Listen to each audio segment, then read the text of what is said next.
The story of Leland Stanford. The gold rush of 1848 brought to California a 29-year-old lawyer, Leland Stanford, a powerfully built man with strong, heavy features and clear, penetrating eyes, who was born in New York State in 1824. After a few years of storekeeping in the Sierras, young Stanford took over a general store in the new, hustling town of Sacramento. It is a hot July afternoon in 1856. A horny-fisted miner is banging on the counter of Stanford's store. Where's Stanford? Where's Lee Stanford? For the love, if it isn't old Lizard Bill. Yep, I've been up Dutch Flat doing some prospecting. And where's your tobacco? Oh, it's right here.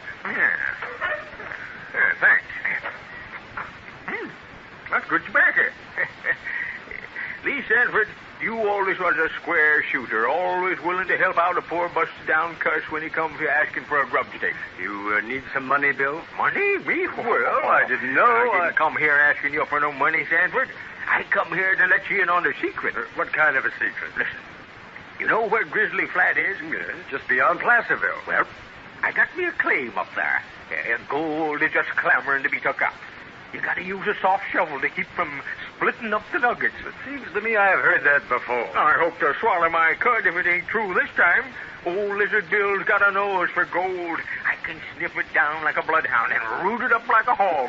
Well, what do you need, Bill? Well, I was thinking, if I had a few beans, some vinegar, and a speck of chawing tobacco... Well, I guess I can fix you up. Remember, I ain't asking you for it. I'm letting you in on a business proposition. All right, you go over to that clerk, Bill. Tell him to give you whatever you need. Charge it up to me. Hey, you ain't going to regret this. Not on your tin type. You'll be rich. Yes, sir.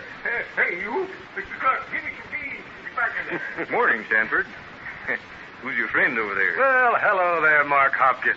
How's the hardware business? And if you keep on grub-staking miners, it's going to be a lot better than your store. Oh, you mean Bill? Well, there's always a chance that he might make a strike, you know. Oh, you've done the same thing yourself. How about the union mine?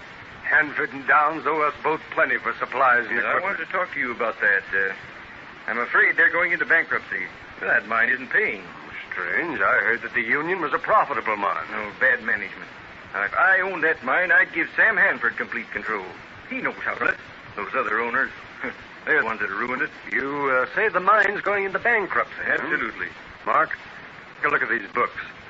Well, say, how much did you lend these fellows? If they go into bankruptcy, I'll be the largest creditor.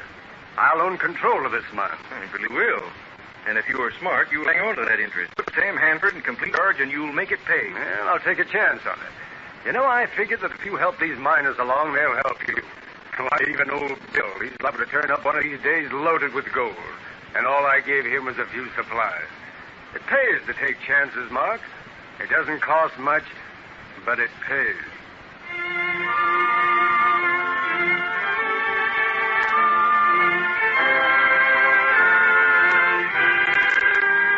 By financing worthy miners, Stanford had well over 400,000.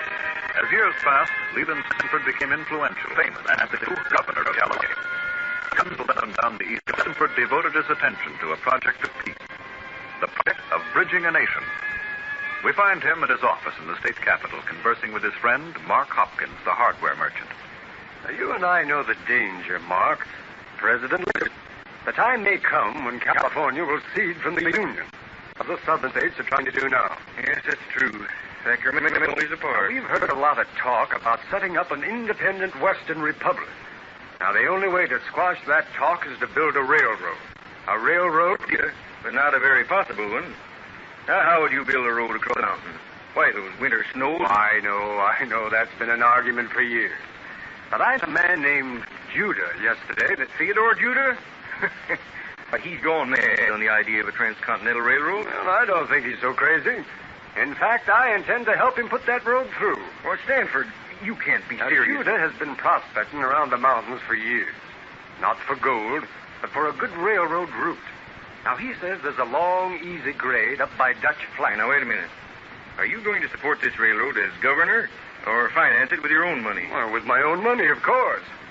And with your money, too, Mark, if you want to go in on it. I'll tell you what I'll do. I'll talk the matter over with my partner, Huntington. We can probably advance this man Judah enough money to make a complete survey of those mountains. Good. Not that I put much faith in that railroad idea now, but it might be practical. You never can tell. No, you never can tell.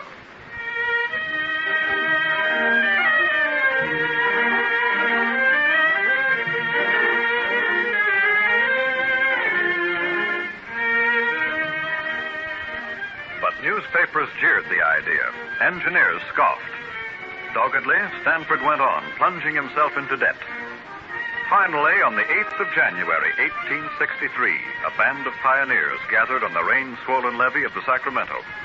Among them, the governor and his wife, Jane Lathrop Stanford. Leland, it's beginning to rain again. Well, perhaps you'd better stay here in the carriage. And miss this ceremony? No, darling.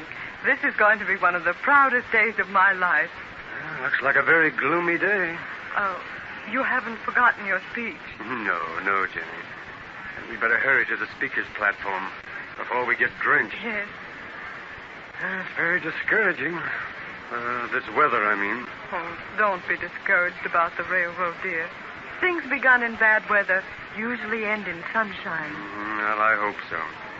And here's the platform. These steps are slippery. Here, hold on to my arm.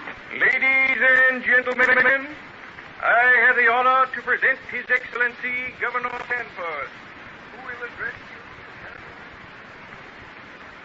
And so, in conclusion, it is to realize all this that we are assembled here today. And we should be happy in the enjoyment of so great and glorious a privilege. I feel honored that ground for the Central Pacific Railroad is first broken by my hand.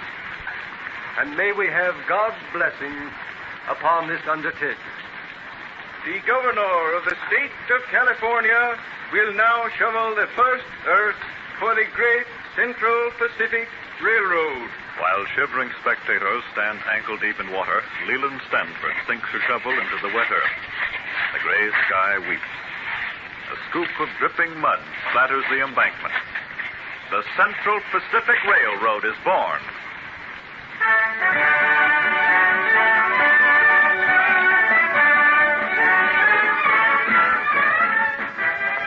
A line of shining rails crawls over the wrinkled Sierra.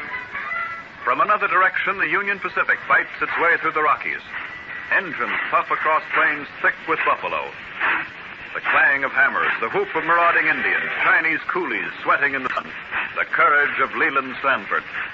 All this made a railroad, and the railroad welded an empire. But during the excitement, the feverish activity of empire building, another event took place in the Stanford home. Don't make any noise, dear. He's asleep. You're all right, Jenny? Oh, of course. It's a boy, Leland. You wanted a boy, didn't you? More than anything else. The Lord's been good to us, Jane. Oh, here. Let me take a look at him. We'll call him Leland Stanford Jr. A boy.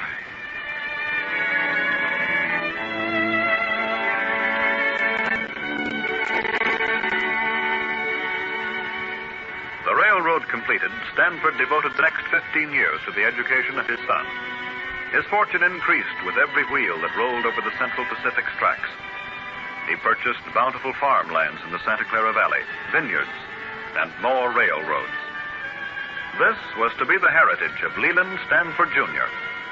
But fate has no regard for the plans of men, and Stanford's only son died at the age of 15.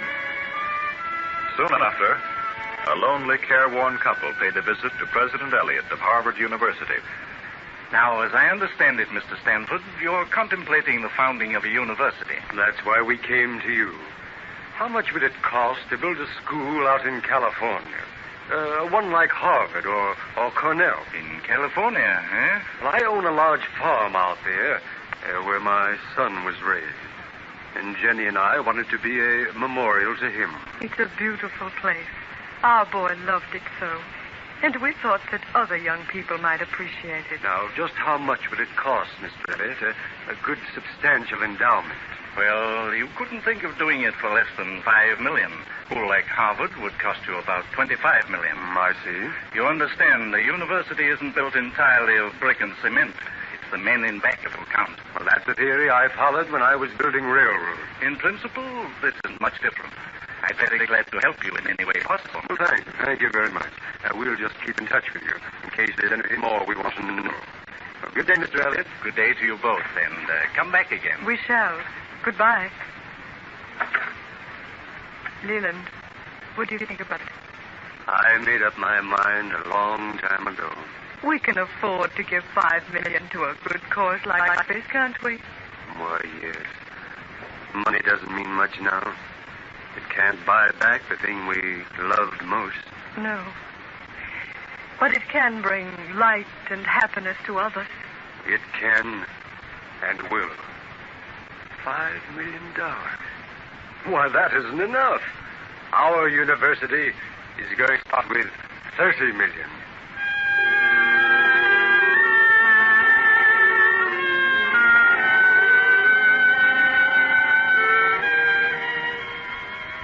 $30 million, hard-earned dollars collected from Stanford's general store, from his mines and railroads. All of Stanford's fortune went into the founding of a university. Few today remember that Leland Stanford hammered down the golden spike which linked the continent. Few remember him as the wartime governor of California. But the school, named for his son, perpetuates his desire for world enlightenment and true American progress. All tribute to the one-time owner of the Palo Alto farm, where today the winds of freedom blow. Leland Stanford, Captain of Industry.